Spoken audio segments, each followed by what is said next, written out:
তিনটা জায়গায় আগুন লাগছে, স্কুলে, নিজ বাড়িতে, হসপিটালে।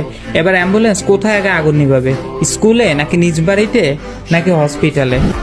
হসপিটালে, কারণ ডক্টররা বেঁচে না থাকলে দেশের অনেক বড় ক্ষতি হয়ে যাবে। বাহ, বুদ্ধিমতী মেয়ে। কিন্তু অ্যাম্বুলেন্স কি আগুন নিভায়? ওরে তালা ভাঙবো, তোমায় আমি আনবো, অত্যাচারী ভাইয়ের শাসন মাথা পেতে নেবো না, তোমার আমার প্রেম দিদা যেতে দেবো না। তুমি জানো দাদা বলছে তোমার স্বভাব চরিত্র খারাপ। কি? আমার স্বভাব চরিত্র ফুলের মতন পবিত্র, তোমার ভাই কেমনে জানলো আমার চরিত্র বিচিত্র? তোমার ভাইয়ের চামড়া তুলে নেবো আমরা, অত্যাচারী ভাইয়ের শাসন মাথা পেতে নেবো না, তোমার আমার প্রেম দিদা যেতে দেবো না। আম্মু আজান দিবে কখন? একটু পরে।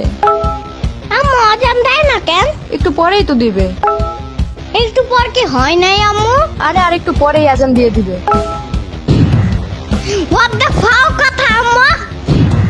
কি হয়েছে? এখনো মাগরিবের আজান দেয় না কেন? ইফতারি করবো না? এতক্ষণ না খায় থাকলে রোজা বেশি বড় হয়ে যাবে না? ওই তোরে কইছিলাম আমি রোজা রাখতে, উঠছস কান ভরে তুই? আজকে আবার উঠিস, দেখ মনে। কিছু জিগাইলেই এমন করে। আমি একটা ছেলেকে অসম্ভব ভালোবাসি। সে মানুষটা আমার জীবনে না থাকলেও বলবো আমি তাকে ভালোবাসি। সে হাজারটা ভুল করলেও চোখের কোণায় জল সরিয়ে বলবো আমি তাকে ভালোবাসি। অন্য কারো হলেও বলবো আমি তাকে ভালোবাসি। জীবনে ভালো খারাপ মুহূর্তের মধ্যেও বলবো আমি তাকেই ভালোবাসি। আমার জীবনে তার থেকে যদি ভালো কাউকেও পাই তাও বলবো সে আমার প্রেম না, ভালোবাসা। আমি তাকে ভীষণ ভালোবাসি।